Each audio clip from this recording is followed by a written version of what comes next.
to an initial US plan. The BBC's Sean Dilley has the story. Last month, US officials engaged in meetings with Ukrainian and European counterparts in Geneva, prompting further talks between Ukraine and the United States, described by US negotiators as very productive. Now, though, it seems President Trump is frustrated. He told reporters at the White House his allies wanted to hold a meeting in Europe this weekend. He said the US would decide whether to attend. He said he did not want to be wasting time. For any news stories you would like to share with us, please do send an email to newsroom@channelafrica.co.za or call us on +27 11 714 4459. For Channel Africa News, I'm Jolani Tulo Wepe. SABC News. The African Perspective. Start your day right with Channel Africa Breakfast. That smells delicious. Live, 5 days a week. Wherever the hour finds you, across the world, here's your morning African lens on the world's leading story. This is Rise and Shine on Channel Africa, the African Perspective. It is Rise and Shine. I'm Asanda Beda. Thank you for joining us. If you've just done that, we've got another 2 hours to go of news and current affairs from the African perspective. One of those news will be that we touch on in this hour, the M23 rebels having reportedly entered the Eastern Democratic Republic of Congo town of Uvira. This is near the Burundian border.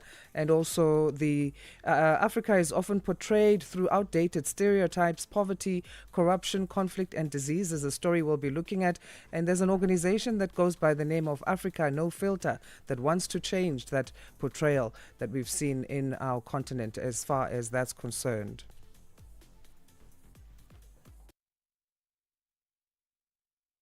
Sawa will hear from Coach Hugo Bruce, who's unhappy with the late arrival of Mbegezeli Mbogazi ahead of the Africa Cup of Nations tournament, and the Belarusian as well as Russian athletes cleared to compete as neutrals in the upcoming World Winter Olympic Games. Details of these and other stories coming up at 7:30. Start your day informed, inspired, and entertained. Asanda and Peter bring you Rise and Shine. Weekdays, 6 till 9 a.m. Central African Time.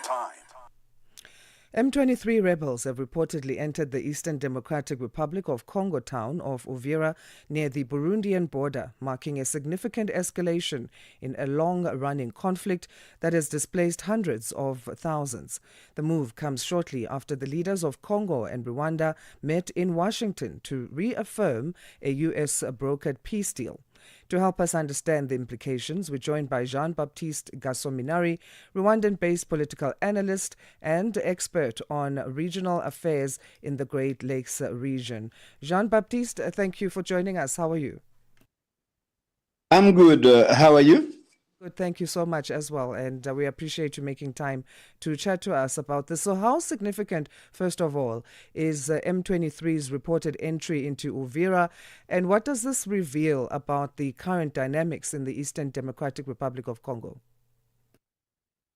Well, Uvira is a strategic town situated on the shores of Lake Tanganyika on the border of Burundi. So because Burundi is one actor in this war, contributing around or about 20,000 troops. So the capture of the border of Burundi, of course, is a turning point for M23 and for the conflict in the South Kivu province. So Uvira is a very, very strategic town for M23 and a turning point for the whole conflict.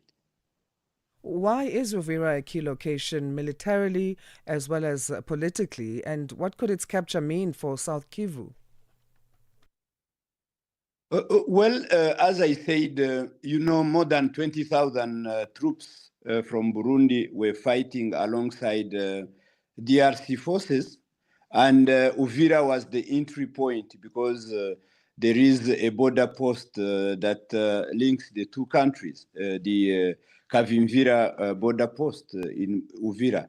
So by capturing this city, it it means that Burundi won't be able to send troops through land border, which will be a hindrance for their operations that they were doing in South Kivu.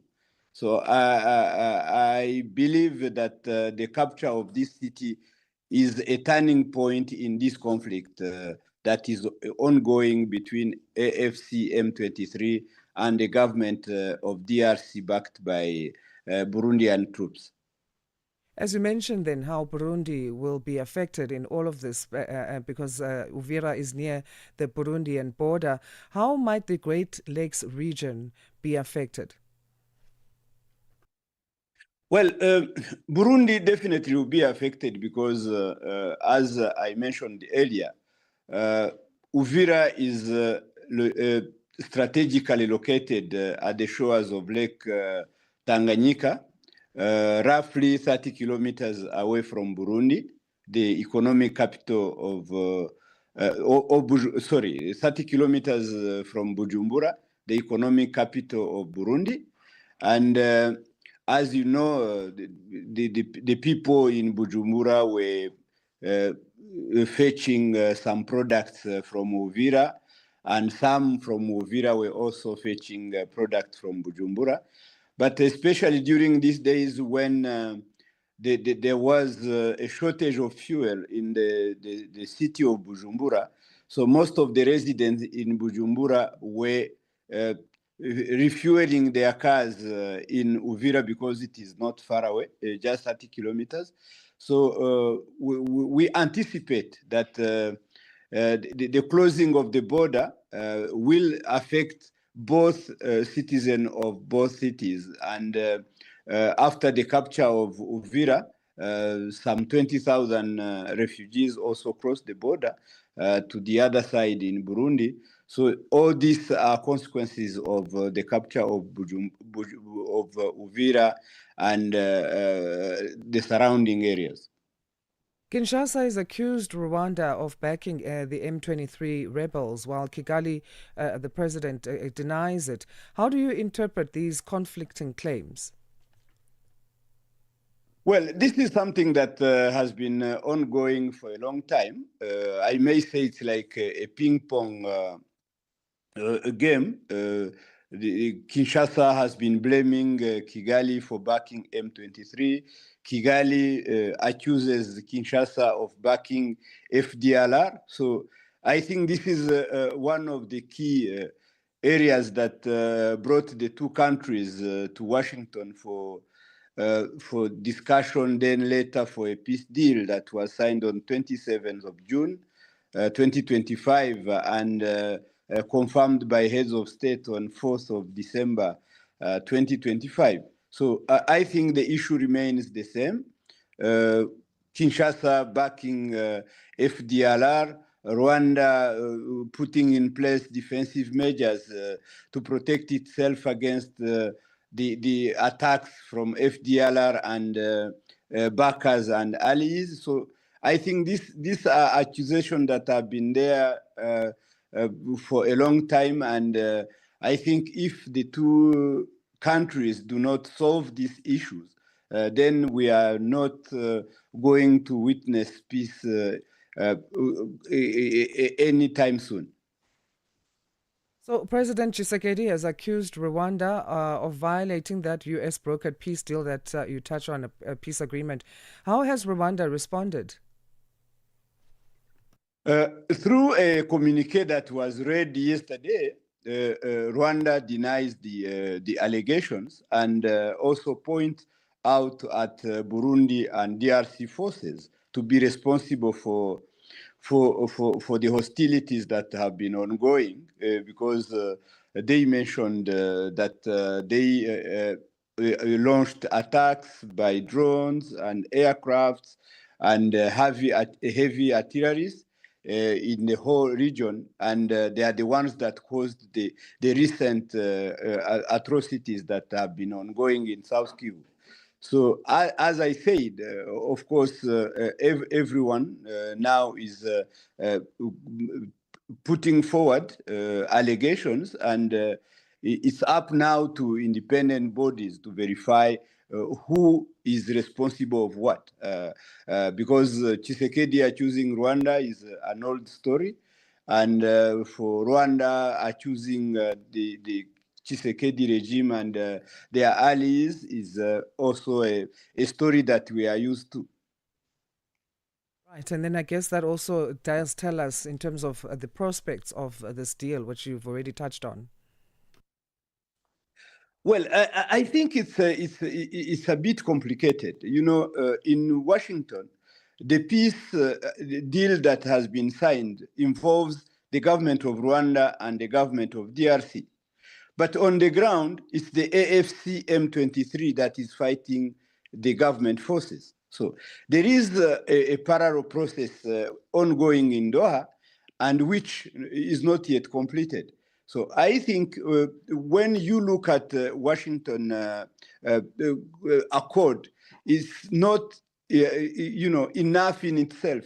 So as it is mentioned in this accord, the Doha peace process will be concluded, and once it is concluded, then its conclusion and the accord signed there will be part and parcel of the Washington peace deal. So I believe if this issue is to be solved, both processes should be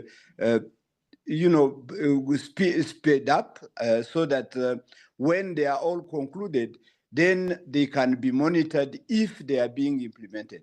But the peace accord signed in Washington were just between Rwanda and DRC, whereas what is going on in Doha, in Qatar, is between AFC M23 who are fighting on the ground. So when the belligerents that are fighting on the ground haven't yet reached an agreement to cease the hostilities, the only possibility is that those hostilities will still going on because no peace agreement has been brokered yet, even though the ceasefire had been signed.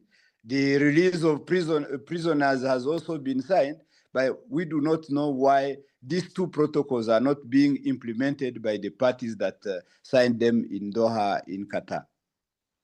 Well, let's leave it there, Jean-Baptiste, but I don't know if maybe you might have an idea in terms of looking ahead, who would be the right person to put the steps that are needed to help prevent further escalation and stabilize the region. Doha has tried, the US has tried, both Rwanda and DRC have tried on their own. Who next? Well, I think the issue of the peace in Eastern DRC lies in the hands of the government of DRC.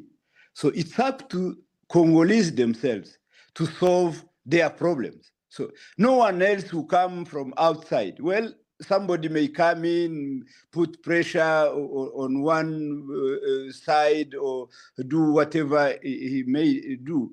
But if the concerned people, the DRC people, the government and people fighting them, if they do not sit together and find solutions to these issues, then the issues will remain. No one will come from outside to come and solve the issues in DRC. I think this is a honest assessment. Anyone sees that if the belligerents themselves sit together, find solution to the problems that have been the cause of the fighting, then the fighting will end that day. But finding solution to Washington, to Doha, to Berlin, to Johannesburg, to Pretoria, I do not see any solution coming from outside because the problems are within DRC and they are within the means of DRC people to solve them. Right. Jean-Baptiste, thank you so much again for your time. We appreciate it. Thank you so much. That's Jean-Baptiste Gasso-Minari, political analyst and Great Lakes region expert, providing insight into the recent escalation, this in the Eastern Democratic Republic of Congo, and its broader implications for the region. The town of Uvira reportedly having been entered into by the M23 rebels, and this is near the Burundian border. So we heard there from Jean-Baptiste how this might affect Burundi, how it's already affected Burundi, and how it might affect the Great region, the Great Lakes region generally. And solutions, what needs to happen moving forward in looking ahead. The conflict being internally within the DRC is what we heard yesterday as well when we were speaking to our Channel Africa correspondent, but also being between the Democratic Republic of Congo and Rwanda. Jean-Baptiste says the solutions need to come from within the Democratic Republic of Congo. Je, una jambo lolote akilini mwako? Je, una shauku kuhusu masuala muhimu? Na je, una maoni ambayo unataka yasikike? Kweli, hili jukwaa ni la kwako. Piga simu au tuandikie kwenda WhatsApp namba alama ya kujumulisha 2760552594 na tutakupigia simu. Mtangazaji wa habari zetu za Afrika Kusini mjini Johannesburg. Hivyo unaweza kuwa mshirika kwenye matangazo yetu. Sio mazungumzo tu, ni fursa yako ya kuchangia maoni yako na kushirikiana na jumuiya ya wasikilizaji wanaotamani mtazamo wako. Tufuate kwenye mitandao ya kijamii. Tembelea tovuti yetu www.channelafrica.co.za na uwe tayari kushiriki na kuchangia maoni yako kwenye Channel Africa. Channel Africa, mtazamo wa Kiafrika. Cheers to rest and renewal. Festive African greetings from Channel Africa. Go on, download the Channel Africa app. Be inspired. Stay informed. Channel Africa, the beauty of life. Now available anytime, anywhere with our new app. South Africa has reaffirmed its stance amid a diplomatic rift over its exclusion from the upcoming G20 engagements. This follows the announcement by the current G20 chair, the United States, that Poland will occupy South Africa's seat at next week's ministerial Sherpa meeting in Miami. Briefing the media in Pretoria on Wednesday on the outcomes of the cabinet meeting held last Friday, Minister in the Presidency Khumbudzo Ntshavheni emphasized that South Africa remains available to participate and called on G20 members to uphold the integrity of the forum's founding principles. Channel Africa's reporter Michael Mbewe has more. The diplomatic tensions between South Africa and the United States have continued to intensify, reshaping the contours of relationship long regarded as strategically significant. At the center of the latest dispute is Washington's decision to bar South Africa from participating in the upcoming G20 summit in Miami, a move that has drawn sharp attention both within the continent and across the global diplomatic community. South Africa has responded by firmly reiterating its position, underscoring that its participation in the G20 is not only a matter of national interest, but also a representation of Africa's voice in one of the world's most influential economic forums. Here is South Africa's Minister in the Presidency, Khumbudzo Ntshavheni. With the G20, the Sherpa meeting has not taken place yet. It's going to start on the 15th and 16th of December. We have indicated our availability to participate, and we leave it to other members of the G20 to take it up and show a confidence in the G20 system that members cannot be excluded unnecessarily. So that is our position. You'll recall that there was a last Sherpa meeting which countries has indicated that they will not allow the desegregation of the G20 system because all members must participate as required as founding participants. So that is our position. Ntshavheni maintained that yielding to pressure from the United States is not an option. However, she noted that the trade discussions remain active, with South Africa continuing to regard the US as a key strategic partner. Why should we plead with the US? We are not in the business of pleading with the USA. We are a sovereign state. They are a sovereign state. They can take their decisions. We'll take the decisions that are in the interest of South Africa. And we acknowledge that the US is a very strategic trading partner. That's why we continue to engage with them on the trade-related matters on South Africa and matters of mutual interest. The G20 fiasco does not indicate our relations and our ability to engage with the U.S. When they engage with us, we'll respond to them and we engage in the matter and form which they choose to engage. But as a trading partner, we value the U.S. and will continue to pursue mechanism to remain a strategic trading partner for the U.S. And we hope they also know that South Africa remains strategic in their own national interest. Ntshavheni says ongoing misinformation campaign driven by actors in the US and local groups like Solidarity and AfriForum is straining relations between Pretoria and Washington. She adds that actions by the Abatembo King fall under the EFF's political domain, and it is for the party to clarify whether it supports the narratives he is advancing. You indicate that the misinformation is not getting away. The misinformation is only driven from the United States and people here in South Africa who are Solidarity and AfriForum in the main. We see now the king of Abatembo has joined, but it's for the EFF, who the king is their member, to articulate their position as a party, whether they agree with the notion, the misinformation that is perpetuated by their king. Ntshavheni has also defended the withdrawal of a visa on arrival entry for Palestinian nationals, saying the system was being abused following unexplained flights from Israel. She says South Africa will not be used to depopulate Gaza and reaffirmed the country's support for a two-state solution grounded in UN solutions. As indicated in the statement by the Minister of Home Affairs, he consulted with the security cluster. We realize that the system is being abused, and it forms part of depopulating Gaza, and South Africa is not going to be used to depopulate Gaza. We believe firmly on the cause for the freedom of the Palestinian people in a two-state solution.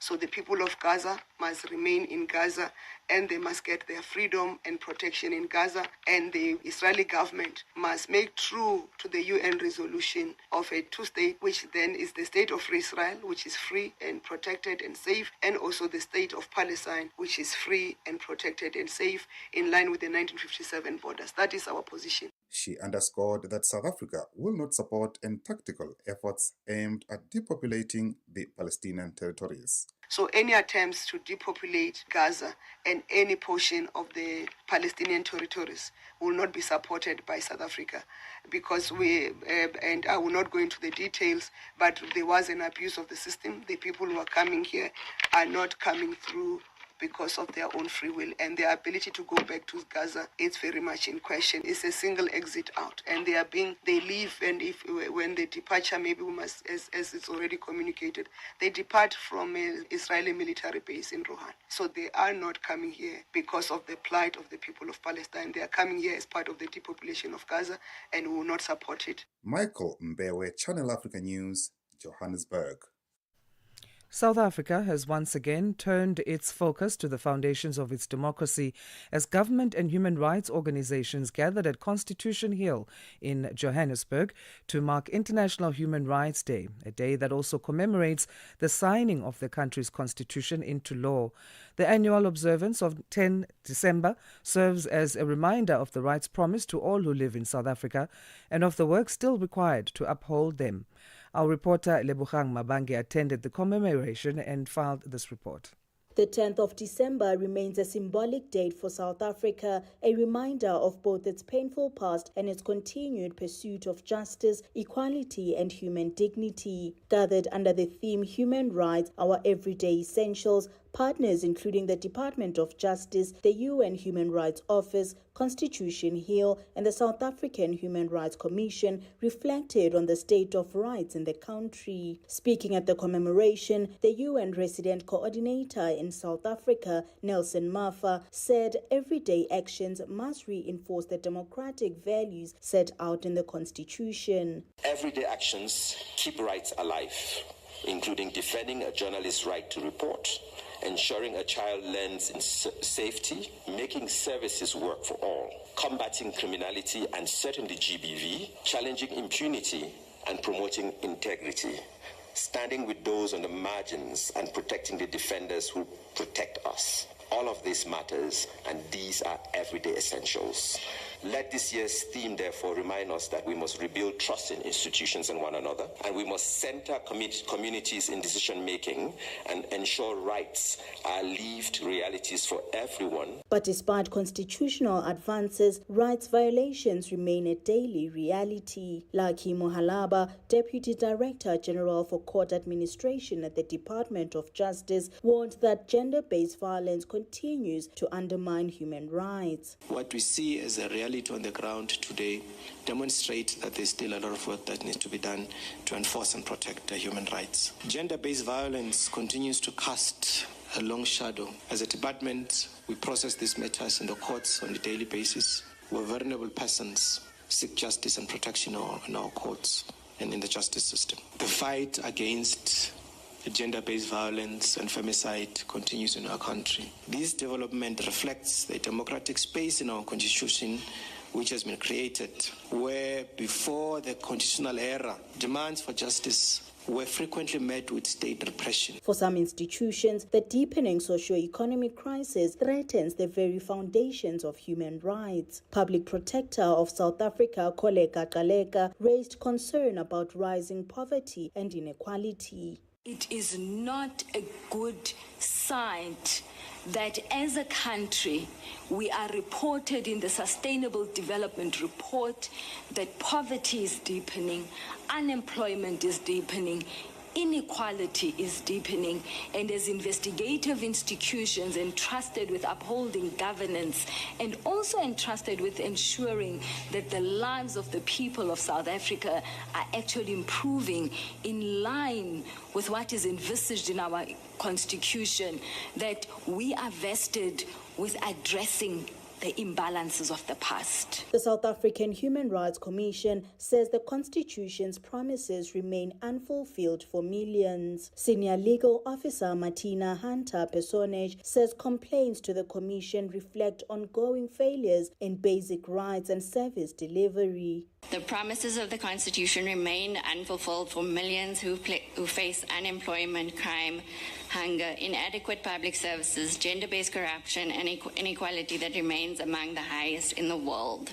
There is not a day that goes by that the South African Human Rights Commission does not receive a complaint about access to basic services or receive a complaint about unfair discrimination and hate speech. As South Africa commemorates the signing of its constitution, the message from leaders is clear. The struggle for human rights is far from over, and ensuring dignity and justice remains an everyday responsibility. Reporting for Channel Africa, I am Lebogang Mabange in Johannesburg, South Africa. 7:31 Central African Time. Let's get our news headlines. Here's Jolani Tulongwepe. SABC News. Headlines. The African Perspective. Thank you, Asanda. Good morning. Making headlines, the M23 rebels have called on the remaining Congolese soldiers to surrender. This as the rebels confirm that they are in full control the city of Uvira in the east of the country. South Africa's Basic Education Minister Siviwe Kwahobe will hold an urgent media briefing today following the identification of a breach during the marking process of the 2025 National Senior Certificate Examinations. And finally, U.S. forces have seized a tanker off the coast of Venezuela in an escalation of pressure on the South American city. I will have details on these and other stories at 8 o'clock. SABC News. Headlines.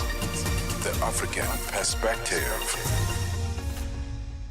Now we say good morning again to Musibudi Makura. She has our sports news. Sports on Channel Africa. The African Perspective.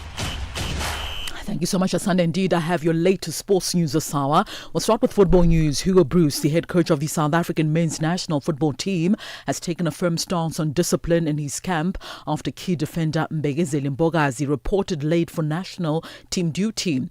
The Orlando Pirates centre-back was due in camp on Tuesday after Bruce had granted players extra time, and Pirates players in particular extra time and extra day for resting following their Carling knockout triumph on Saturday. However, However, the 21-year-old missed the deadline reportedly after failing to board his flight from Durban in South Africa's KwaZulu-Natal province.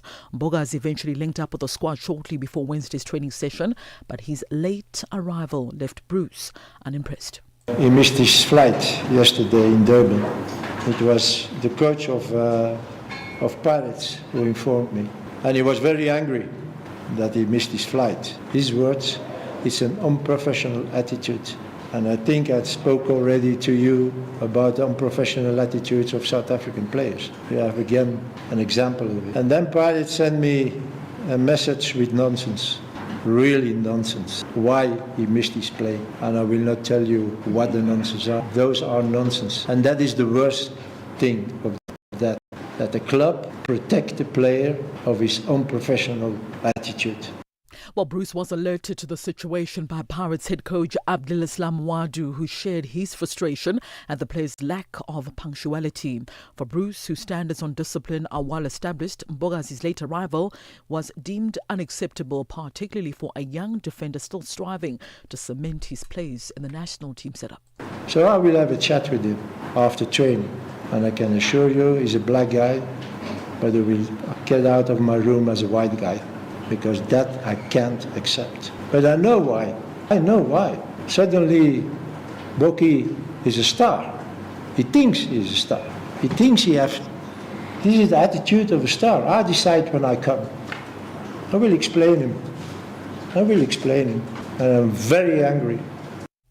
Well, we'll stay with football news. Zambia coach Moses Seshone has named his final 28-man squad for the Africa Cup of Nations, confirming a blend of emerging domestic talent as well as experienced internationals for the tournament in Morocco later on this month. His selection includes several notable newcomers with Matthew Banda, Given Kalusa, Pascal Piri and Zanaco forward Eli Majanenji, all earning their first senior call-ups after strong domestic seasons.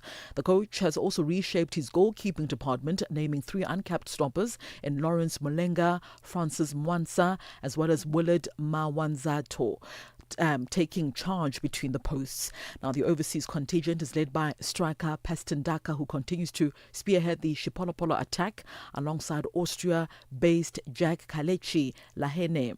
Now, Zambia will complete the final preparation phase in Mauritius, Spain. That's from the 11th to the 17th of December. Zambia will compete in Group A at the finals, having to face the host nation Morocco on the 21st of December. By the way, that's the opening match of this year's Africa Cup of Nations tournament. They then have Mali on the 26th of December and the Comoros Island on the 30th of December. Well, 9 Russian as well as Belarusian athletes have been granted permission to compete in the qualifying events for next year's Winter Olympic Games as neutral athletes. The International Ski as well as Snowboard Federation had initially banned them from taking part, but the ban was overturned by Sports Court last week. The select athletes have now received individual neutral athlete status after a meeting with the International Olympic Committee eligibility criteria, but will not be able to compete under the flag of their country. In October, the FIS Council had voted against Russian as well as Belarusian athletes competing in the qualification events for the Games in Milan and Cortina, which starts on the 6th of February. The Russian Ski Association, the Belarusian Ski Union, as well as the 17 athletes from the countries made appeals against the decision to the Court of Arbitration for Sport, which partially upheld them, clearing the way for previously banned athletes to take part in the Games. And finally, in athletics news, renowned athletes coach Andrew Boysons says has rather played down his remarkable success after becoming the first coach to guide both the men and women winners of the Soweto Marathon as well as the Two Oceans Marathon in the same cycle. So Lesotho star Naheng Kalata won the women's title just last year and also added the half marathon crown this year, while compatriot Joseph Setaudi sealed a rare marathon double by winning the Soweto Marathon after his Two Oceans triumph in April. Boyson says the credit goes to the players, praising their hard work as well as commitment, while also insisting the spotlight should remain on the athletes. The athletes are focused, and when they decide they're running a certain race, we prepare for that race. We spend 4 months in preparation, and and then we make sure that the athlete arrives on race day as ready as can be, and arrives there relaxed, in good shape. Well, that's a wrap from the sports desk at the Sawa. I do return in the third and final hour of Africa Rise and Shine for a final sports update. But as always, for any sports stories you'd like to share with us, remember to send us an email to newsroom@channelafrica.co.za. Alternatively, call us. The newsroom line is +27 11714 4459. For Channel Africa Sport, I am Musibudi Makura. Sports on Channel Africa. The African Perspective. Right, to come also on the show, we take a look at the World Bank and their latest review on Malawi. They've highlighted that the country faces mounting fiscal and governance pressures, and that also the macroeconomic stability of Malawi continues to weaken. We'll get analysis from an economist on that in terms of what Malawi is facing. Ahoy, matey! Captain here to help, right, boys? Set sail with us on a digital voyage like no other. Channel Africa has a treasure trove of awesomeness. That is our website and social media pages. Tell me, why are you here? We want you to be part of our adventure. The winds are changing, Captain. And this time... Imagine a world where curiosity knows no bounds, where entertainment meets enlightenment, and where every click leads to the African perspective. Visit us on our website, www.channelafrica.co.za, or follow us on Instagram or on X at Channel Africa 1. Go on, like us on Facebook at Channel Africa 1. So, spread the word. Tell a friend that Channel Africa's online variety is what they need on the web. Channel Africa, the African perspective. Get Channel Africa on DSTV Audio Bouquet. Channel 802. Let's now check in with the world of business. We say good morning to Matapelo Mahape with the latest. Business news on Channel Africa. The African perspective. Thank you, Asanda, and good morning. Ghana's economy expanded by 5.5% year-on-year in the third quarter of 2025, driven by an improvement in the agriculture and services sector. Government statistician Al-Hassan Idrisu says that growth, however, slowed from a revised 7% in the same period last year, dragged down mostly by the industrial sector that expanded by only 0.8%. Idrisu says the contribution of agriculture to growth was outsized, showing a sector that is recovering quickly and adding a real weight to the national output. Fishing and crop production lifted the growth in the agricultural sector to 8.6%. The country, which produces gold, oil and cocoa, is emerging from its most severe economic crisis in decades.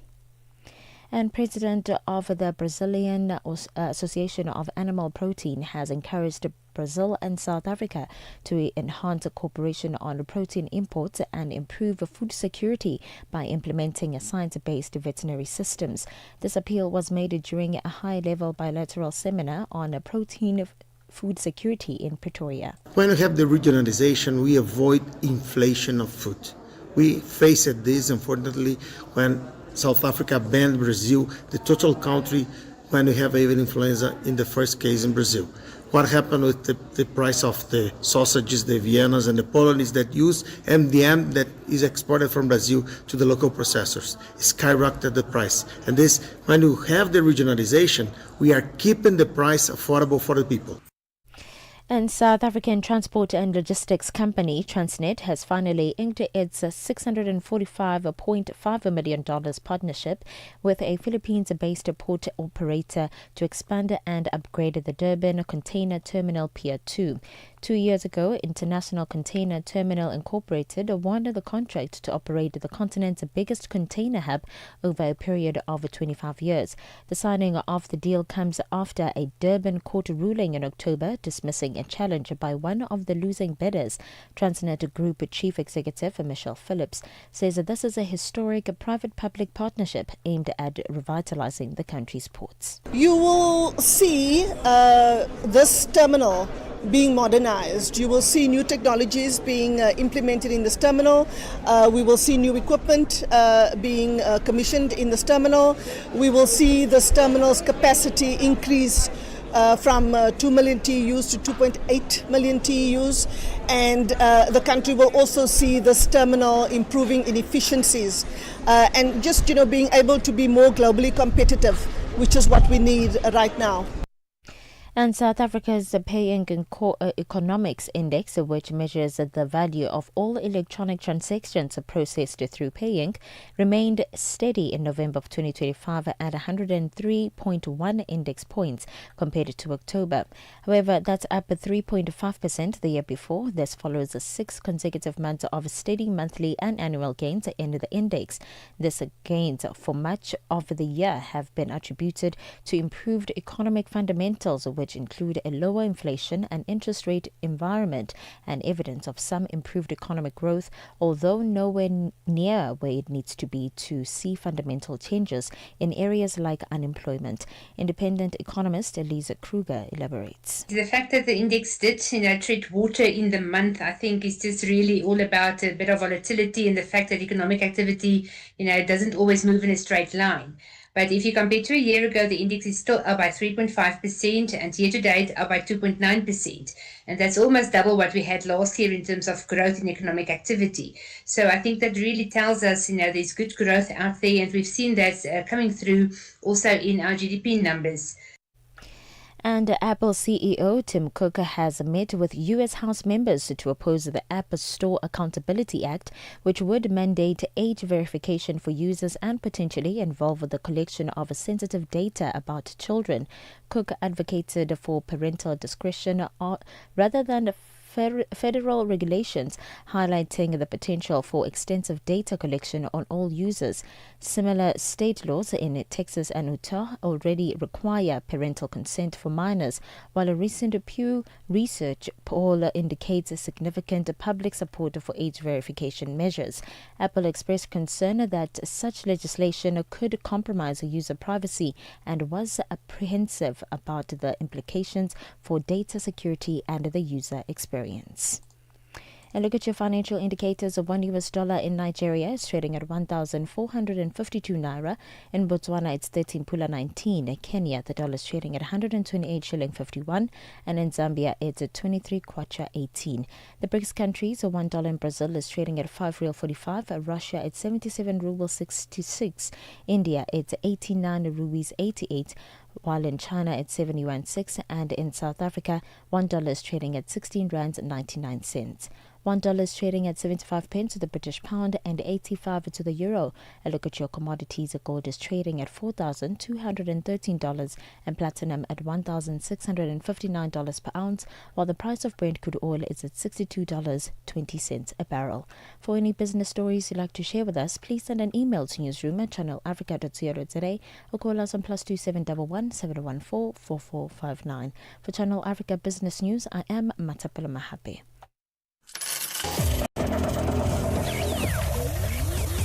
Business News on Channel Africa.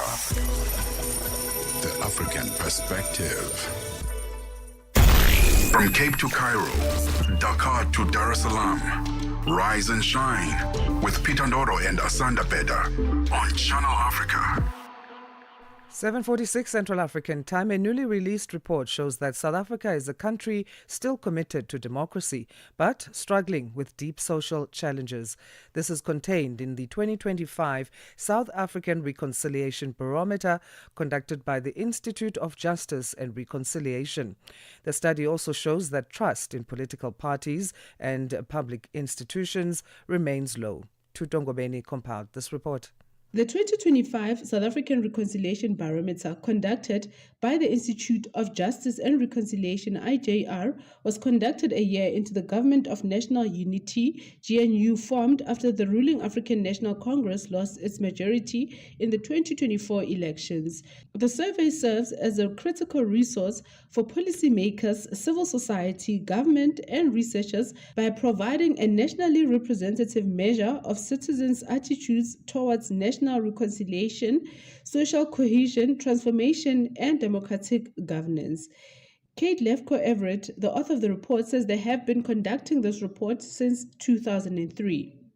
So the Institute for Justice and Reconciliation has been conducting the Reconciliation Barometer Survey since 2003, and we have a really unique and interesting set of data over South Africa's period of political transition.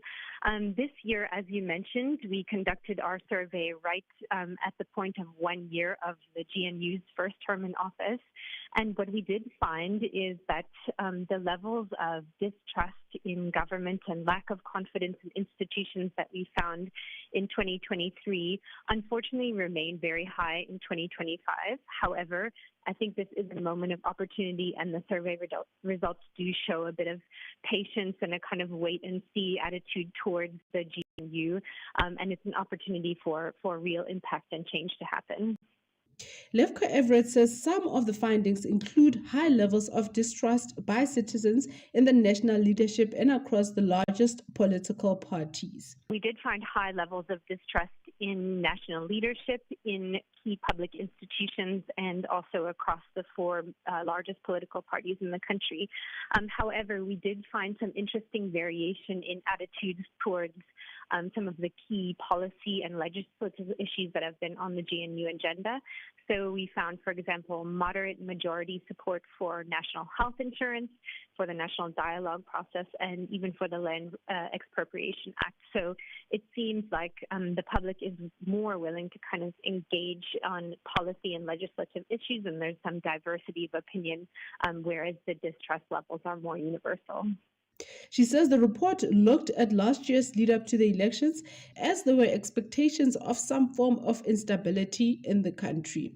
So the report looks back on what was quite a difficult time in the lead up to the 2024 elections. There was expectations of potential political instability. There was anxiety about what the election results would bring. So part of the purpose of the report this year was to emphasize that we don't want to see those conditions of anxiety and instability going into the 2026-27 local government elections. At the same time, again, we found pervasive distrust and some challenges in terms of the current mood and confidence in leadership. So it's an important time to kind of lay the foundations for peaceful and stable elections going forward. In response to the report, IJR fellow Professor Rajan Govender says the low voter turnout in South Africa is an indication of a maturing democracy. So voter turnout, I mean, we always go back and compare to the watershed event of 1995, which is a bit unfair, really, because it was truly a watershed event. And we're not likely to attain those levels of voter participation and voter turnout ever again.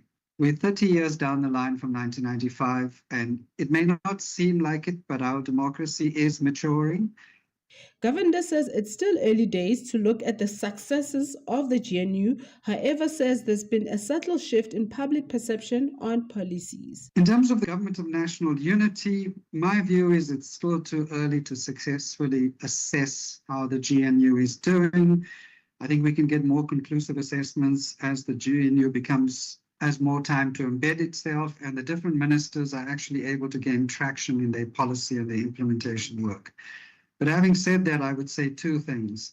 I think the results reflect a subtle shift in public perceptions away from politicians and more towards policies, and I think this is promising. For Channel Africa News, I'm Tupo Ngobeni in Johannesburg.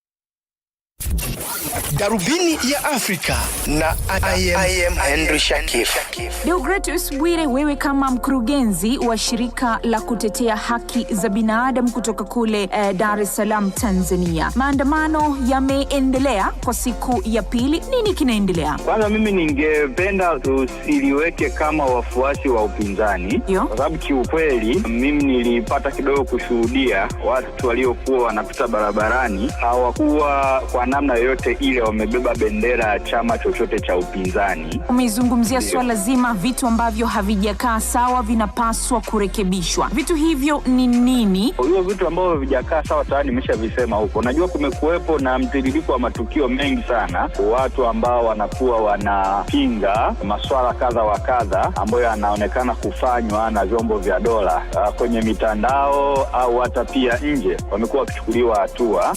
Darubini ya Afrika kila Jumatatu hadi Ijumaa kuanzia saa 11 kamili hadi saa 12 kamili jioni majira ya Afrika ya Kati.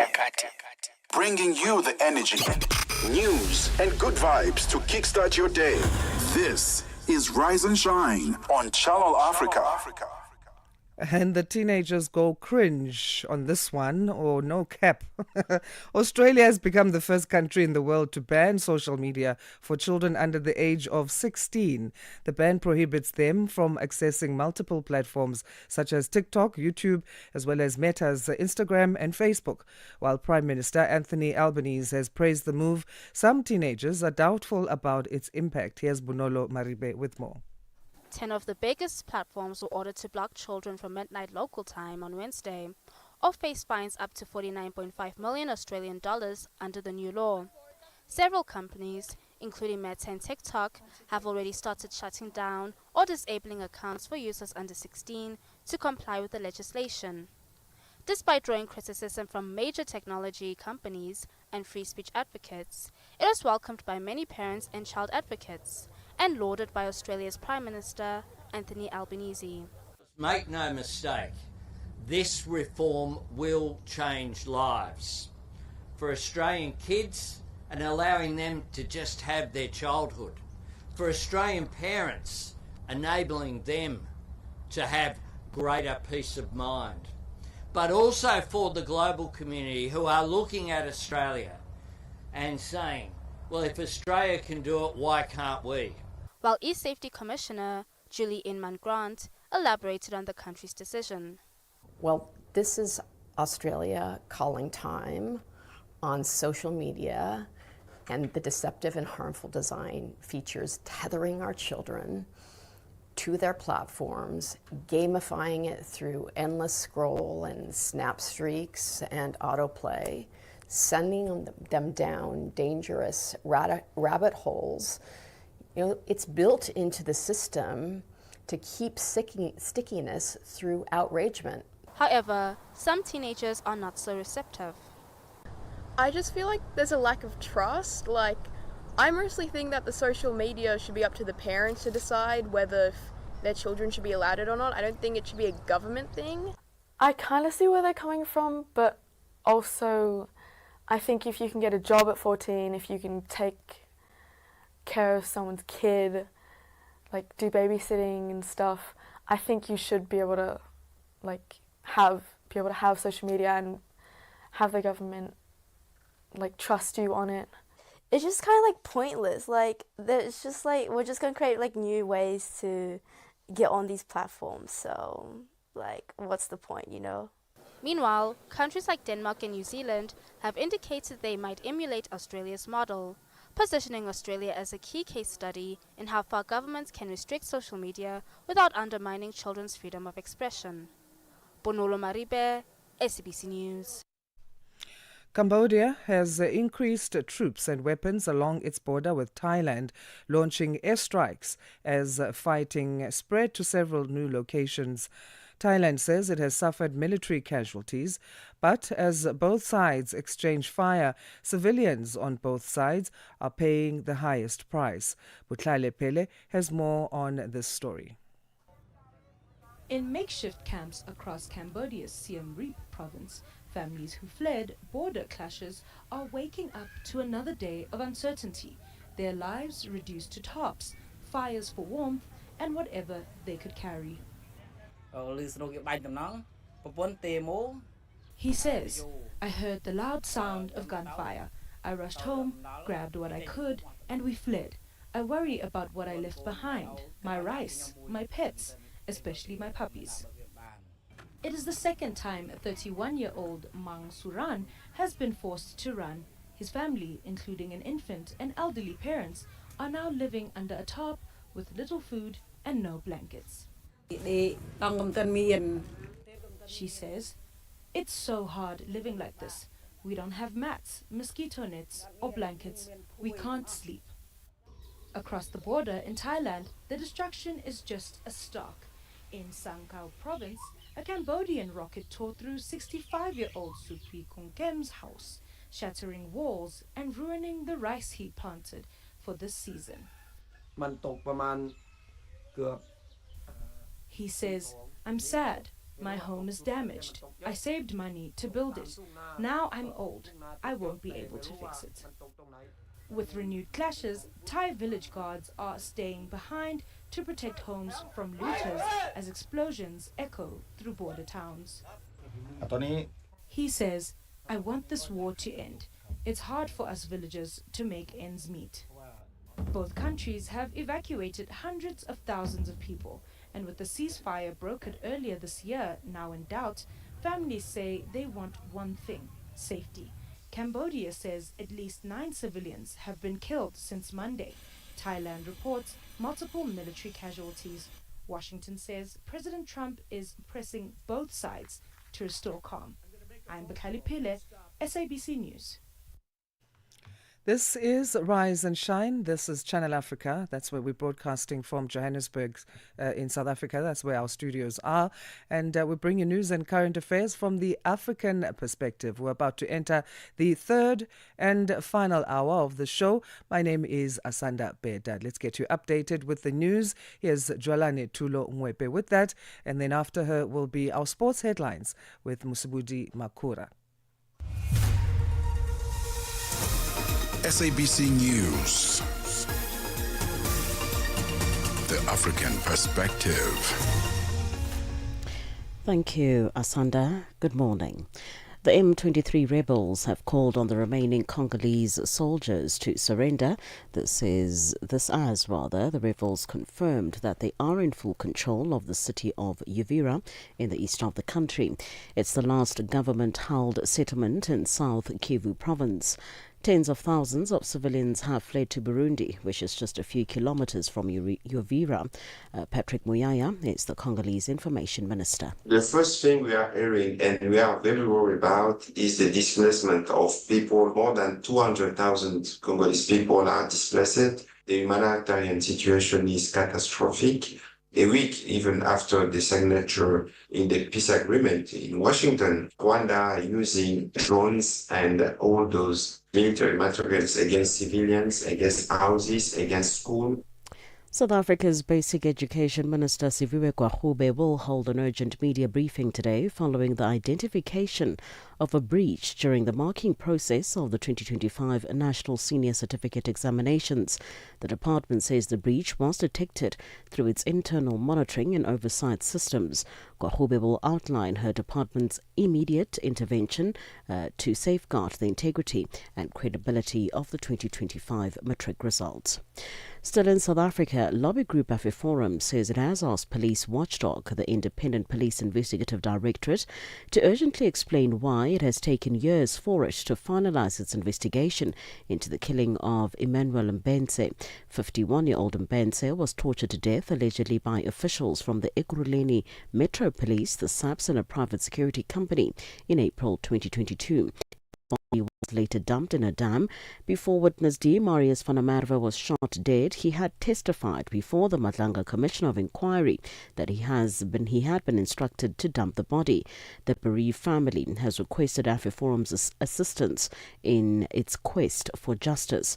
The Madlanga Commission is an inquiry into criminality, police interference and corruption in the criminal justice system. Head of AfriForum's private prosecution unit, Barry Bateman, says they are demanding demanding arrests in the matter. We only got onto this matter 4 days after Mr. van der Merwe testified. We were approached by Mr. Mbenze's family because they were alerted that morning. Now, you must understand, for 3 years you don't hear from the authorities. You don't have the details of how your brother, your father died. But you get called that morning by an IPID investigator saying, expect some details to emerge at the Madlanga Commission. And the family listens in. They hear for the first time how their loved one was basically asphyxiated using a method called tubing, murdered and dumped in a dam. That's how a victim's family finds out the details. So why haven't these people been arrested and appeared in court? The African Union Commission Chair Mohamed Ali Yusuf says the continental body will continue to work with countries like Germany. He hosted the German Minister for Economic Cooperation and Development in Addis Ababa in Ethiopia. The AU boss has welcomed Berlin's initiative in deepening relations with Africa, announced at the G20 summit in Johannesburg. Kaeli Sekumalo has more. The African Union boss Yusuf has commended Germany's leadership in renewable energy and the global clean energy transition and encouraged intensified knowledge sharing with African countries. He also called for continued German and EU support to Ethiopia as it prepares to host COP32 in 2027, emphasizing Africa's growing leadership on global climate governance. Minister Alabale Radovan has expressed concern about the dire security situation in Sudan, the Eastern DRC, and the Sahel region. And finally, U.S. forces have seized a tanker off the coast of Venezuela in an escalation of pressure on the South American country. Venezuela's foreign ministry has denounced the attack as a blatant theft and international piracy. The BBC's Anthony Zerka has more. Donald Trump has, over the course of the week, talked about land strikes in Venezuela as well as strikes targeting boats. And then he has talked about expanding the projection of military force to places like Colombia and Mexico, that Colombia could be next. So what you're seeing is a display of power, a new exercise of power, and also the prospect that there's more to come. For any news stories you would like to share with us, please do send an email to newsroom@channelafrica.co.za or call us on +27 11 714 4459. For Channel Africa News, I'm Jolani Tulo Mwepe. SABC News. The African Perspective. And coming up in your sports news this hour, angry Hugo Broos slams Mbegazeli Mbogazi's later rival in the Bafana Bafana camp, while South Africa's third and final T20 match against Ireland abandoned due to rain. Details of these and other stories coming up at the bottom of the hour. Wake up, Africa. Peter Ndoro and Asanda Beda are here to help you rise and shine. Weekdays, 6 till 9 a.m. Central African Time. Only on Channel Africa. From Africa's broadcast capital to the furthest corners of the globe, this is Rise and Shine. Every weekday mornings on Channel Africa.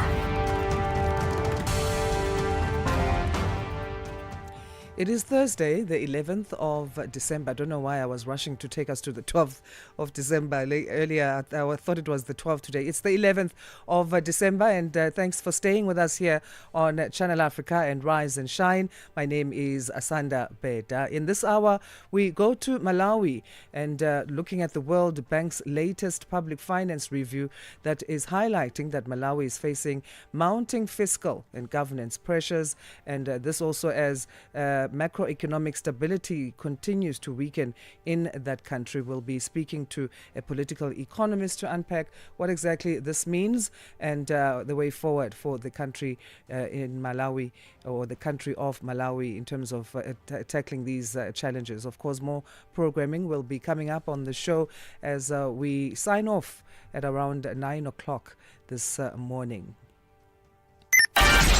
New day, new stories. Start your morning right with Rise and Shine on Channel Africa.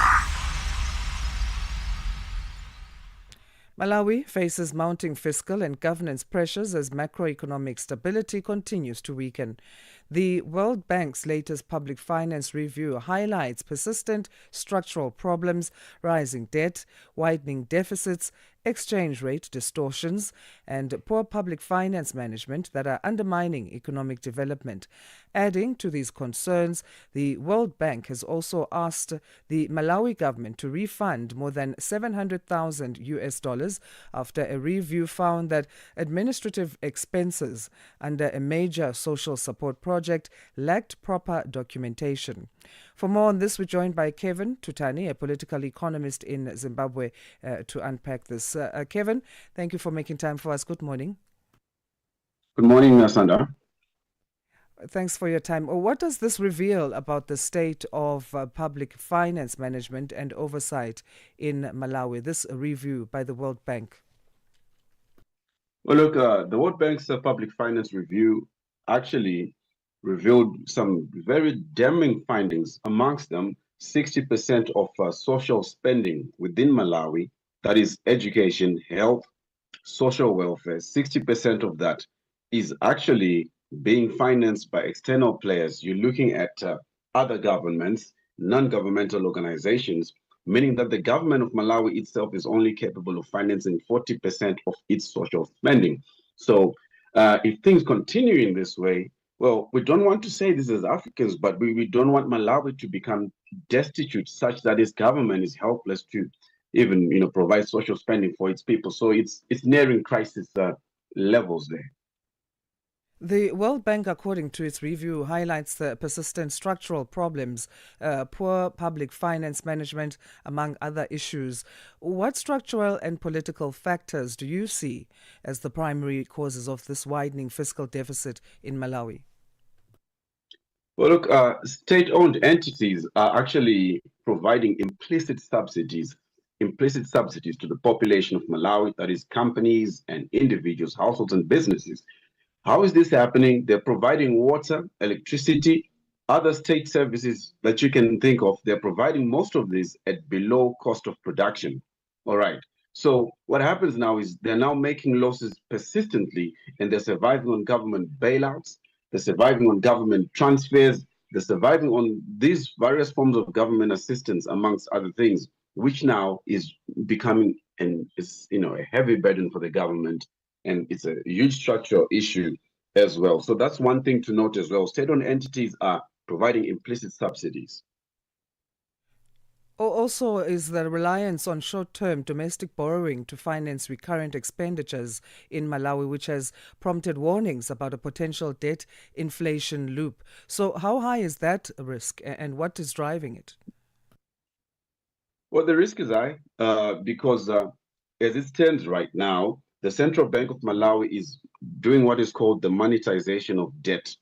What does that mean is the Central Bank of Malawi is printing money and lending directly to government, money which is being created, if you can put it this way, from thin air, originating from the Central Bank of Malawi. Now, this is inflationary, if you look at it, and it can also depreciate the exchange rate. That's one of the issues that's going on regarding the debt and its unsustainability. We've mentioned before that only 40% of social spending is being financed by the government itself of Malawi, number one. And public service wage bill, money, salaries for the civil servants, they are getting out of hand. The government sees that they're growing beyond what they should. That's another issue, structural issue as well, that needs to be looked at. So what reforms are going to be most critical here in restoring credibility and accountability in public financial management in the country? Well, look, to start with, the tax base in Malawi is really small. In terms of what the government collects as tax revenue, it's collecting around 15% of GDP as tax revenue. Now, you compare that to South Africa. South African government collects 26% of GDP as tax revenue. So there's a big misalignment there. Malawi itself has placed a target of getting 17% of GDP by now. It's still performing below that at 15% of GDP in terms of tax revenue as a ratio of GDP.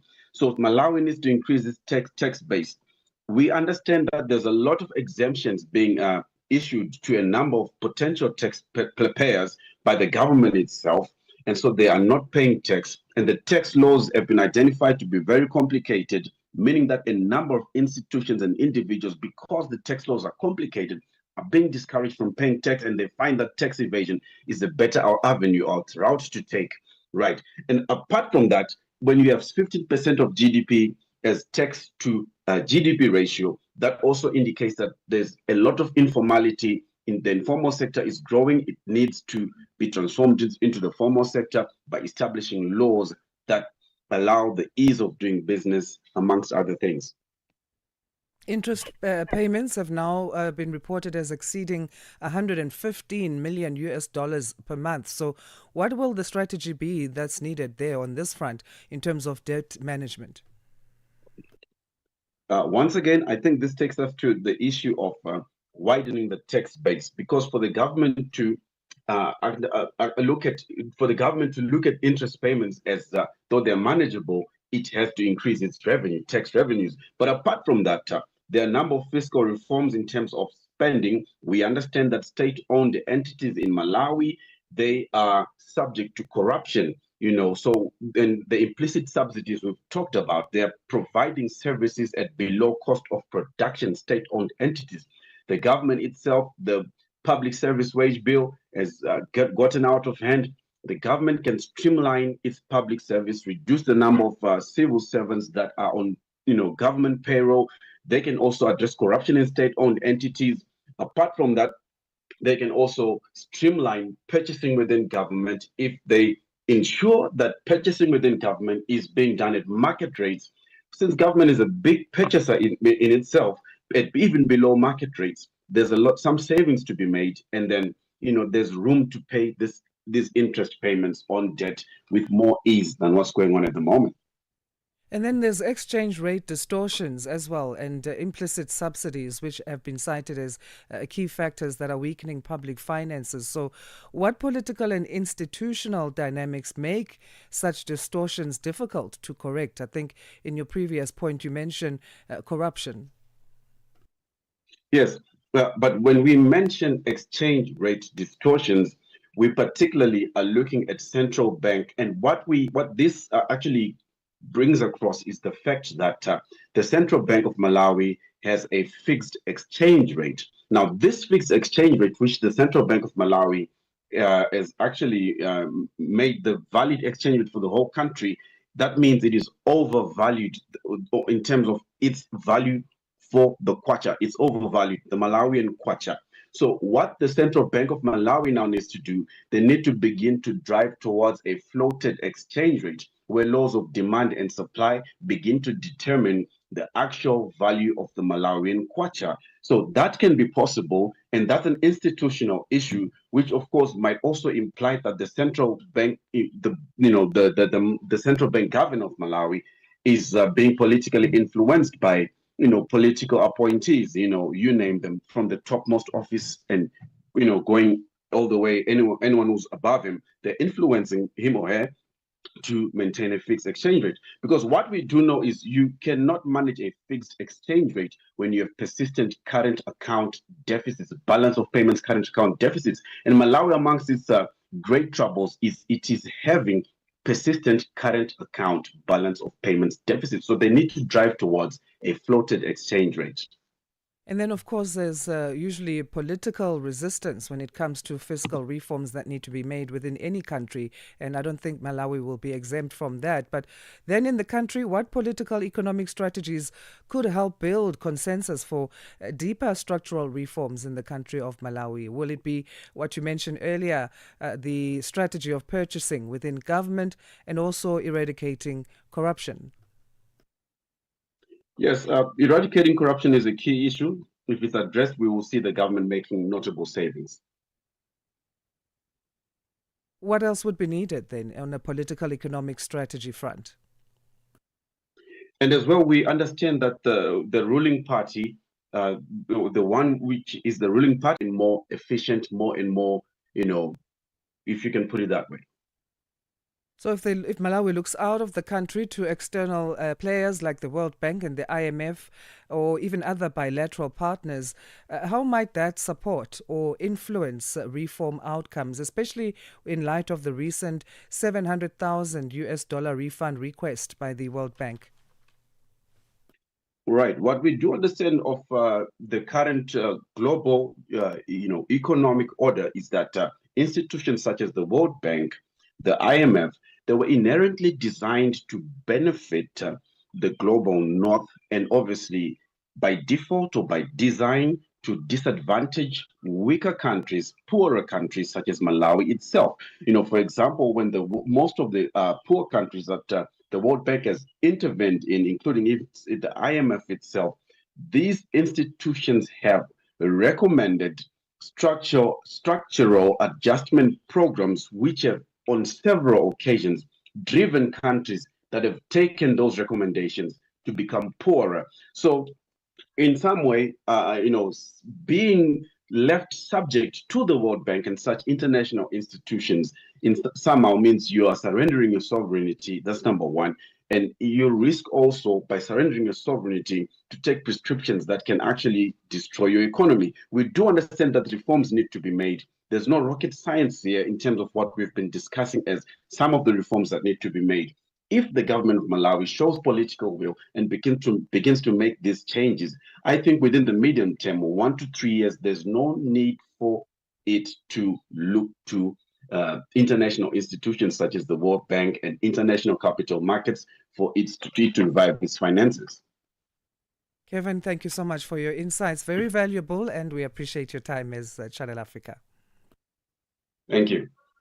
Thanks. We'll leave that chat there for now. Kevin Tutani joining us there, a political economist in Zimbabwe, speaking about Malawi's mounting fiscal and governance pressures and the World Bank review having highlighted some structural problems within the debt side of things. There are widening deficits, exchange rate distortions, and poor public finance management that have been picked up in the country. Of course, these undermining economic development. Some insights there in terms of what the country of Malawi can do to turn things around, both from within and using external bodies like the World Bank and maybe even other bilateral partners if it needs to get there. 9 to 12 midday Central African Time. On the move with Palisa Tawu and Benjamin Mushatama. Now, when you go to the hospital, there's medical attention that you need, and that's the only experience you're expecting to have. If you are a transgender person, sometimes those experiences can be marred by the demand of trying to understand your gender, your sexuality, and not particularly getting the assistance that you need. One time, I was sexually abused by someone who used to live next door to my house. So when I went to the police to report, I was in a weave, I was wearing a dress, and when I got there, the police person that helped me said to me, obviously we're gonna rape you because why do you walk around looking like trying to be a woman when you are a man? And after that, the person just walked scot-free. How do you deal with that? Because there's a double barrel abuse there. So it's not even double barrels, there's kind of multi-dimensional forms of abuse. I think one thing that I will tell you about trans people is we are strong, not because we want to be strong, but because we don't have an option. It is what it is. Because the struggles that we face each and every day are like unimaginable. Keeping you on the know and on the move. Call us on +27 63 406 9126. I can see my whole world changing. And contribute to the conversation.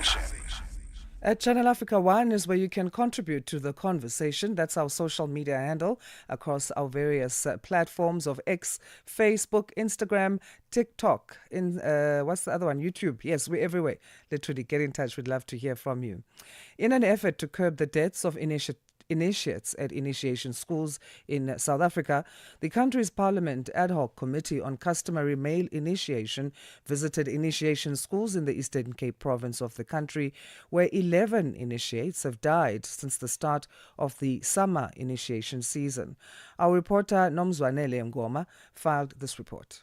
The ad hoc committee visited initiation schools in Mthatha and Libote. Some of the initiation schools were found to be illegal where underage boys were left unattended. The chairperson of the ad hoc committee, Mlibo Qoboshiane, says the aim is to ensure zero injuries and zero deaths of initiates in the province. One is to ensure that we reduce to nothing the incidence of injury and death, which I think now accumulatively we are claiming 11 lives, as I am briefed this morning.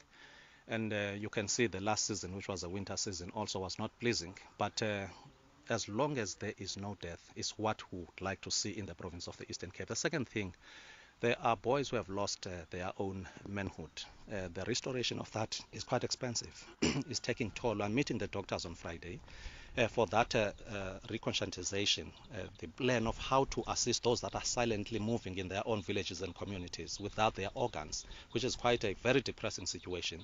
The third area is the illegal initiation that is continuing, underage initiates that are there.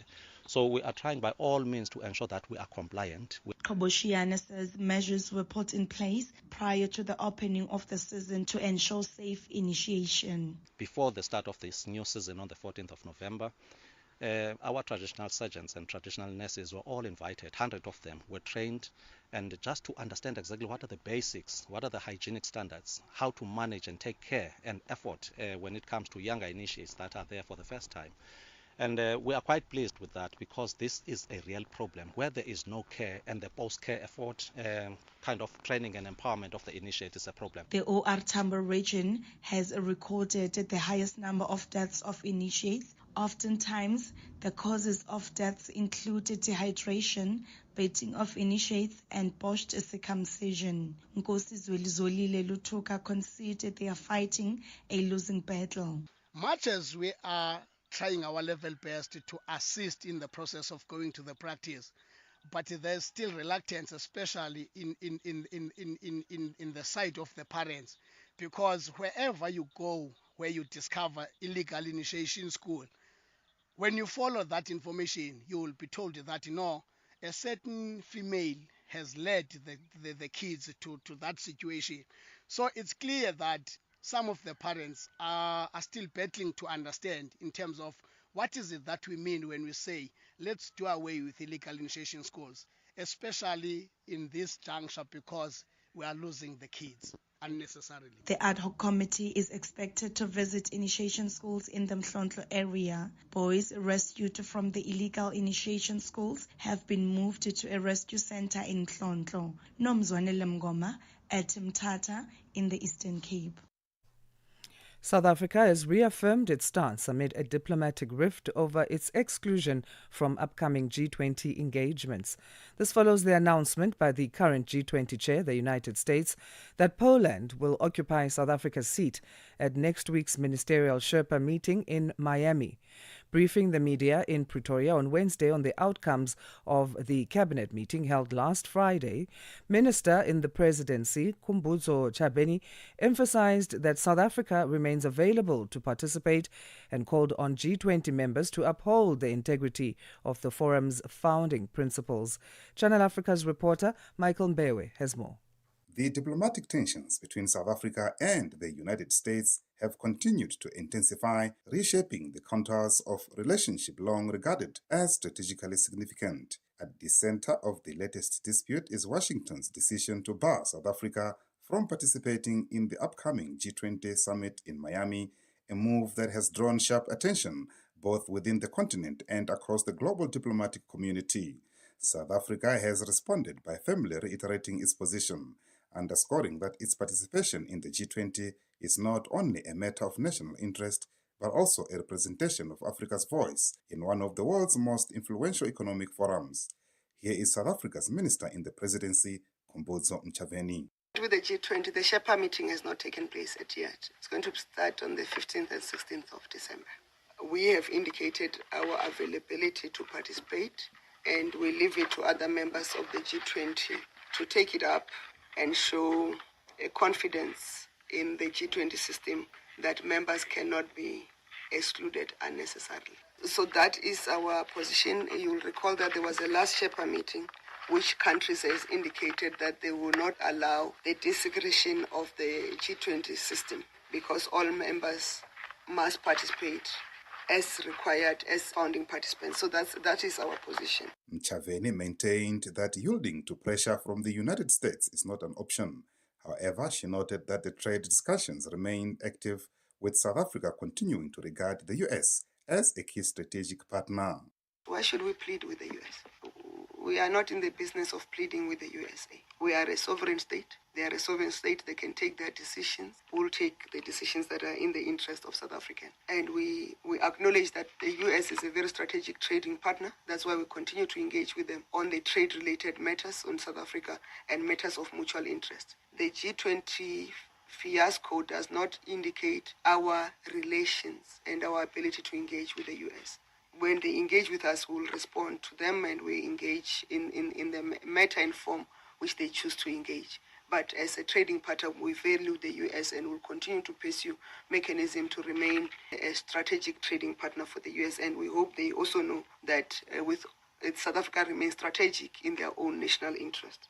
Mchaveni says ongoing misinformation campaign driven by actors in the US and local groups like Solidarity and AfriForum is straining relations between Pretoria and Washington. She adds that actions by the Abatembo King fall under the EFF's political domain, and it is for the party to clarify whether it supports the narratives he is advancing.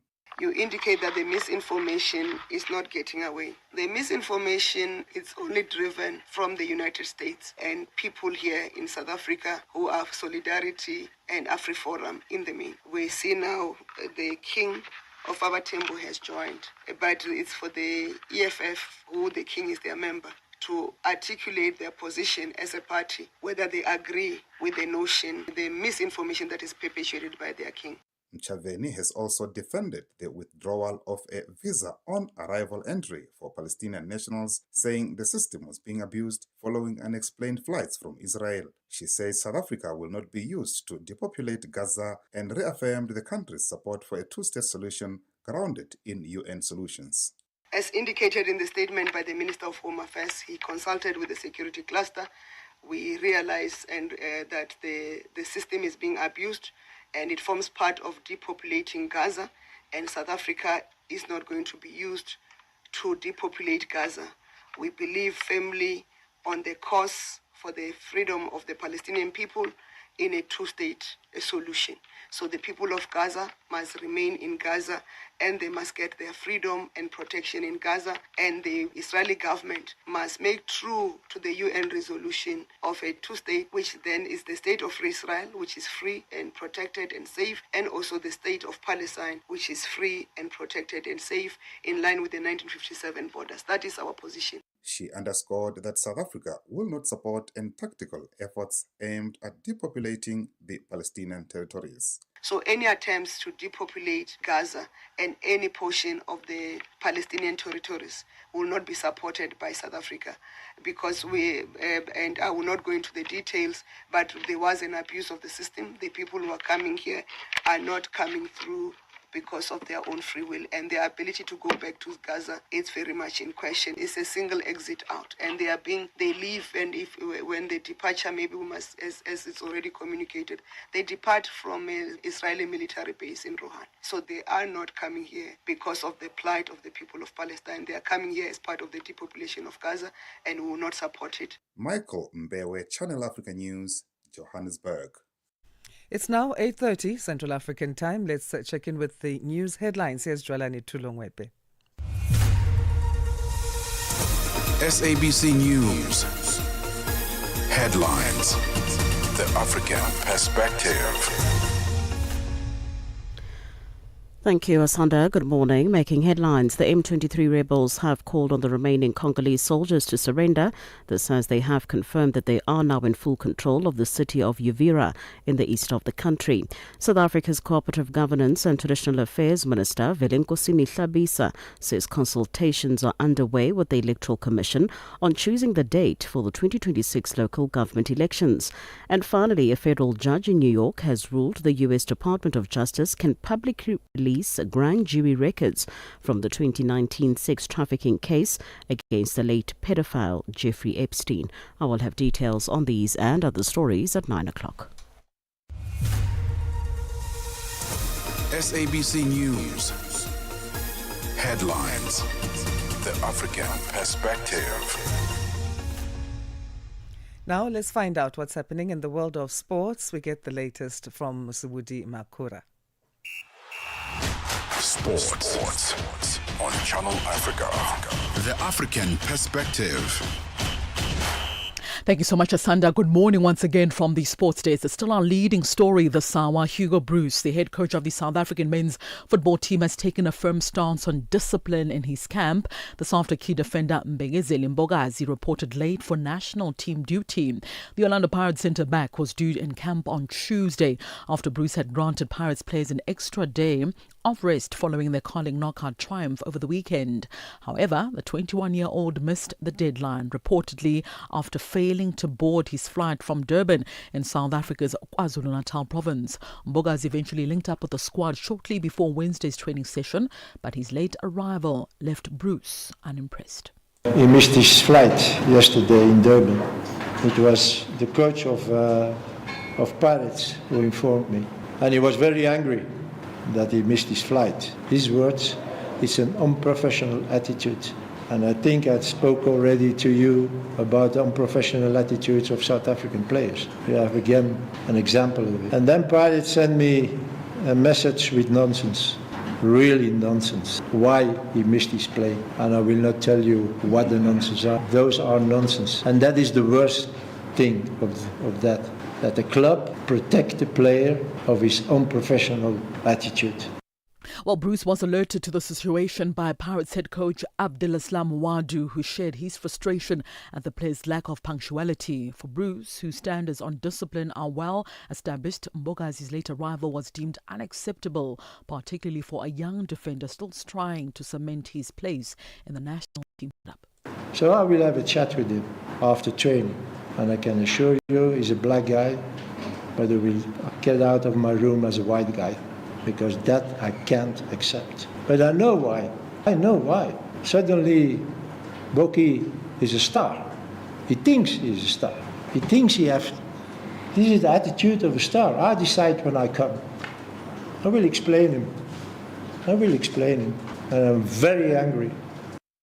All right, on to this now. Reports suggest Paris Saint-Germain staff are working very closely with Morocco's medical team to ensure Achraf Hakimi makes a full recovery ahead of the Africa Cup of Nations tournament.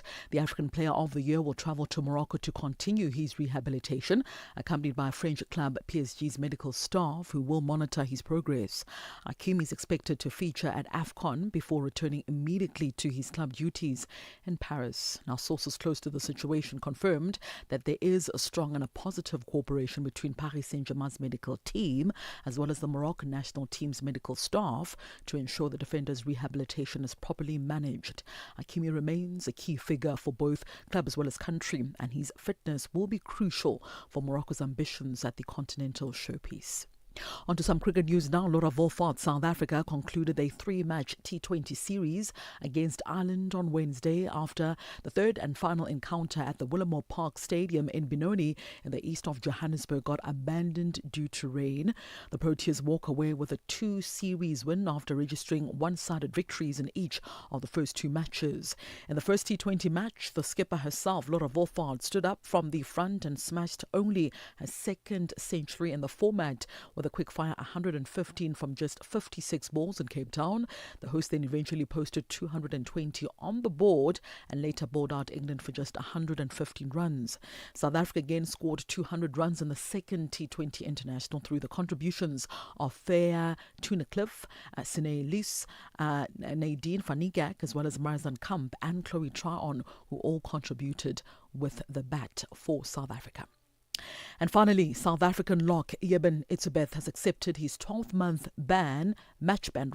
It's a 12-match ban for an eye gouge on Wales flanker Alex Mann in the Springboks' 73-0 win in Cardiff last month, but maintains it was not an intentional act. So Itzebeth will be out of the action until April of 2026 after an independent disciplinary committee handed down the sanction just a few weeks back. So with some suggesting he got off lightly.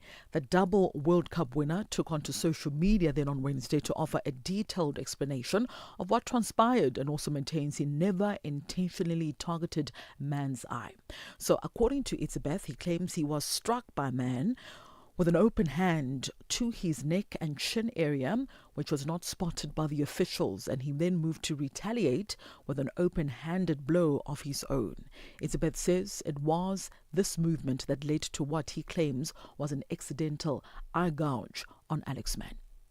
It's 8:37 a.m. Central African Time, and concludes your sports news this hour on Africa Rise and Shine. There'll be more sporting updates with the On The Move team in the next hour. For any sports stories you'd like to share with us, remember to send us an email to newsroom@channelafrica.co.za or call us on +27 11714 4459. For Channel Africa Sport, I am Mosibudi Makura. Sports on Channel Africa. The African Perspective. Coming up, we'll look at the U.S. administration of President Donald Trump saying it's open to an extension of the Africa Growth and Opportunity Act, or AGOA, for 1 year, and that South Africa was viewed by the administration as a unique case. That's going to be later on the show. Let the good times roll. From the 10th of October, make a note. Channel Africa is stepping into a brand new era with the launch of our upgraded website and app. It's easy, fresh, and always on your fingertips. Wherever you are in the world, Africa's voice is just a click away. The future of Channel Africa goes live from the 10th of October. Don't miss the moments. Conversations are happening, and Channel Africa is at the heart of them. We tell the African story with clarity, pride, and purpose, reaching audiences that matter to your brand. Partner with us and connect your business with listeners across borders in multiple languages and markets. For partnership opportunities, sponsorship, or sales, email us at partnership@channelafrica.co.za. Channel Africa, the African Perspective. Mornings made better with Peter and Asanda on Rise and Shine, weekdays 6 till 9 Central African Time on Channel Africa. We get the latest business news now from Matapelo Mahape. Business news on Channel Africa. The African Perspective.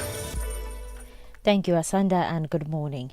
The International Monetary Fund, IMF, has reached a staff-level agreement with Ethiopia regarding the fourth review of a $3.4 billion lending program, allowing for a forthcoming $261 million disbursements pending board approval. This would raise total IMF support to Ethiopia under the extended credit facility to approximately $2.13 billion. The IMF emphasized the importance of maintaining reform momentum for microeconomic stability, recommending tight monetary policy and fostering private investment. And Ghana's economy expanded by 5.5% year-on-year in the third quarter of 2025, driven by an improved in the agriculture and the services sector. Government statistician Al-Hassan Idrisu says the growth, however, slowed from a revised 7% in the same period last year, dragged down mostly by the industrial sector that expanded by only 0.8%. Idrisu says the contribution of agriculture to growth was outsized, showing a sector that is recovering quickly and adding a real weight to the national output. Fishing and crop production lifted the growth in the agriculture agricultural sector to 8.6%. The country, which produces gold, oil and cocoa, is emerging from its most severe economic crisis in decades. And President of the Brazilian Association of Animal Protein has encouraged Brazil and South Africa to enhance cooperation on protein imports and improve food security by implementing science-based veterinary systems. This appeal was made during a high-level bilateral seminar on protein food security in Pretoria. When we have the regionalization, we avoid inflation of food. We faced this, unfortunately, when South Africa banned Brazil, the total country, when we have avian influenza in the first case in Brazil. What happened with the price of the sausages, the Viennas and the Polonies that use MDM that is exported from Brazil to the local processors? Skyrocketed the price. And this, when you have the regionalization, we are keeping the price affordable for the people. And oil prices remained stable as attention shifted back to Ukraine-Russia peace talks amidst concerns over a U.S. seizure of a sanctioned tanker off of Venezuela. Brent crude futures fell to $62.16 a barrel, while the U.S. West Texas Intermediate crude dipped to $58.45. The market is cautious, with analysts warning that any escalation could lead to significant price volatility. Rather volatility, although the seizure's intermediate impact has not affected the market. The tanker, identified by British maritime group Vanguard as the skipper, was taken amid rising tensions between the US and Venezuela. On to this now. Apple CEO Tim Cook has met with U.S. House members to oppose the App Store Accountability Act, which would mandate age verification for users and potentially involve the collection of sensitive data about children. Cook advocated for parental discretion rather than federal regulations, highlighting the potential for extensive data collection on all users. Similar state laws in Texas and Utah already require parental consent for minors, while a recent Pew Research poll indicates a significant public support for age verification measures. Apple expressed concerns that such legislation could compromise user privacy and was apprehensive about the implications for data security and the user experience. A look at your financial indicators. $1 US in Nigeria is trading at 1,452 naira. In Botswana, it's 13.19. In Kenya, the dollar is trading at 128 shilling 51, and in Zambia, it's 23 kwacha 18. The BRICS countries, $1 in Brazil is trading at 5 real 45. Russia is 77 rubles 66. India, it's 89 rupees 88, while in China, it's 7 yuan 6, and in South Africa, $1 is trading at 16 rands 99 cents. $1 is trading at 75 pence to the British pound and 85 to the euro.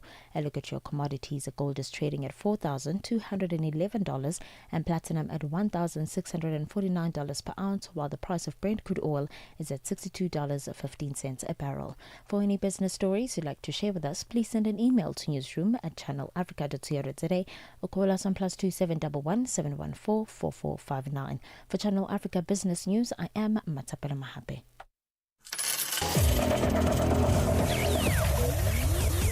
Business News on Channel Africa. The African Perspective. Your morning companion with the stories that matter. This is Rise and Shine on Channel Africa.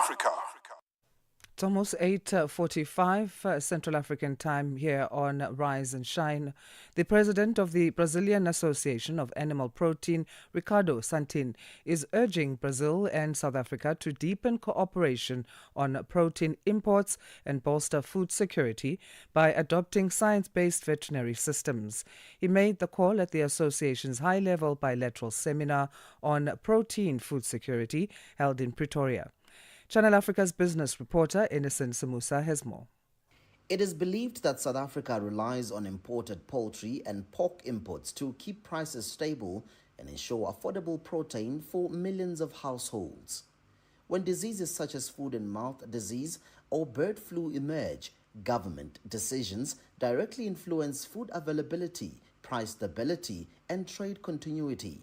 Meanwhile, the president of the Brazilian Association of Animal Protein, Ricardo Santin, shares his view on how regionalization can improve stable meat trade. Organization can keep the trading flow. It means that in one part, if you have one state or one counties with disease, you can keep the rest of the country exporting, and these don't disrupt the trade flow, and you can keep in the supply of the local industry stable for don't stop to produce the products that came from Brazil. But in what way can Brazil assist South Africa in improving its animal disease surveillance, prevention and response capabilities to ensure safer and more resilient food systems? We showed what Brazil made in preventing and controlling the food and mouth disease. We have also what he made to prevent the avian influenza. Brazil has a very good support and can exchange technologies and exchanging procedures with South Africa to help the local industry to prevent and avoid the avian influenza in their own production. He says the association's plan is to help curb rising food prices. When we have the regionalization, we avoid inflation of food. We faced this, unfortunately, when South Africa banned Brazil, the total country, when we have avian influenza in the first case in Brazil. What happened with the price of the sausages, the Viennas, and the Polonies that use MDM that is exported from Brazil to the local processors? It skyrocketed the price. And this, when you have the regionalization, we are keeping the price affordable for the people. For Channel Africa News, I'm Innocent Samosa in Johannesburg. The U.S. administration of President Donald Trump says it's open to an extension of the Africa Growth and Opportunity Act, or AGOA, for 1 year, and that South Africa was viewed by the administration as a unique case. U.S. Trade Representative Jameson Greer was responding to questions before the Senate Appropriations Subcommittee on Commerce when he was specifically asked by Republican Senator John Kennedy what they intended to do about South Africa's continued including in AGOA. Kennedy has introduced legislation to extend AGOA that would seek to prioritize bilateral trade agreements with at least 5 AGOA beneficiary countries, while seeking a full review of the bilateral relationship with South Africa over his concerns that Pretoria's foreign policy positions undermine the national security and foreign policy interests of the United States. Let's take a listen to this exchange between Senator Kennedy and Trade Representative Greer. What are we going to do about South Africa as part of AGOA? Well, I mean, South Africa is clearly not America's friend. That's correct. We've had some conversations with the South Africans when it comes to trade, and again, there are a lot of kind of policy issues that I don't get into with South Africa, but when it comes to trade, they have a lot of barriers, not just tariff, but non-tariff barriers, et cetera. We've made clear to the South Africans that if they ever want to have a better tariff situation with us, they need to take care of these tariffs and non-tariff barriers. They're a real economy. They're a big economy, right? They have an industrial base. They have an agricultural base. They should be buying things from the United States. But if you extend AGOA for 1 year without reforming it, that's going to benefit South Africa, right? I mean, it could. I would say we have a 30% reciprocal tariff on South Africa right now, which is much higher than the rest of the continent. So we'll control for it a little bit. But I think South Africa is a unique case. I agree with you, if that's your point. Don't you think we ought to separate South Africa and AGOA? I mean, I'm happy to consider that, right? I mean, Congress has come to me and said, we want AGOA. And I think if we're going to have a giveaway, we need to figure out how to improve it. If you think that we should give South Africa different treatment, I'm open to that because I think they are a unique problem. Well, they're a unique problem for America. Correct. I mean, they're our enemy right now. I mean, they're buddies with all of our enemies, and they've been very critical of the United States. That's exactly right, and that's why they're actually treated in a much different way. Most of the African continent, sub-Saharan Africa, has just a 10% tariff, and South Africa has a 30%. South Africa has long lobbied for an extension of AGOA and continued to seek its inclusion in any potential renewal. So we'll see how that one pans out. After the Rise and Shine, though, is on the move with Benjamin Moshatama and Palesa Tau. Benjamin joining us in studio now to tell us what to expect. Happy Thursday, sir. Hey, happy Thursday. It's almost Friday. Yes, it's Friday Eve. As we like convincing ourselves when it comes to the weekend because it's closer. Yeah. You know, also- we started with Thursday, and now people was then invented Hump Day on Wednesday. Yeah. So that's how people are desperate for the weekend, right? Especially towards the end of the year. We need it. What can we expect today? All right, we've got some interesting December conversations happening today. One that sticks out for me is the different types of rest that we can all look forward to this December, because rest is not just one thing, right? So we're going to dissect that today with mental health activist and occupational therapist Makunga Valoi. So that should be a good one. But also, it's also an interesting time when results are coming out, and many parents are having huge expectations for their children. But you know what? You can be disappointed. Maybe you're getting that result from your child that is not the one that you were expecting. How do you navigate that disappointing result from your child as a parent? How do you also maintain that relationship with your child? What conversations do you have with your child to maintain kind of a positive energy that they can actually try again in 2026? Not an easy one, eh? Yeah, it's not an easy one. But they definitely can try again. I wish these young people knew that. And actually, one of the chats that we're going to be having just before we get out of here, we talk about the irregularity or the marking irregularity in this year's matric exam. So you can imagine anxiety is heightened over and above the normal anxiety when people hear of such. Sure. Yeah. Yes, so that's what's coming up. Those so are what the are the key types themes. of sleep? I'm still going to figure that out. I'm going to learn myself, because I thought just sleep is sleep, you know. No. So we're going to find out what different ways of rest can we adopt in December. And I wonder if hormones play a role in terms of understanding your body. Yeah, and sure. what kind of sleep you would need for that. Okay, we'll ask that question. Sure, thank you. Please ask for the perimenopausal people. All right, that's On the Move coming up. Stay tuned to Channel Africa. Stream us on our new and updated website, channelafrica.co.za. South Africa's Basic Education Minister, Siviwe Gwarube, will today brief the media on a marking irregularity in this year's matric exams. The minister is expected to outline measures to safeguard the integrity of the National Senior Certificate results. We now speak to education activist Hendrik Makaneta. Hendrik, thank you for making time and for joining us. Good morning. Good morning, and thank you very much indeed for having me. What is your take on this breach, this marking irregularity in this year's matric exams? Well, I think that the irregularity is a cause for concern, given the fact that, we do have moderators as well as senior moderators who should be able to do verification checks, but also to ensure that marking has credibility. So the fact that there is this developing matter of irregularities is a cause for concern. And how can Minister Gwarube allay those fears and those causes of concern? I mean, this is a time that's resulting in high anxiety levels for matric students already as it is, and now this. Definitely, I think that it is also a good thing that the department has internal mechanisms which were able to detect, these marking irregularities.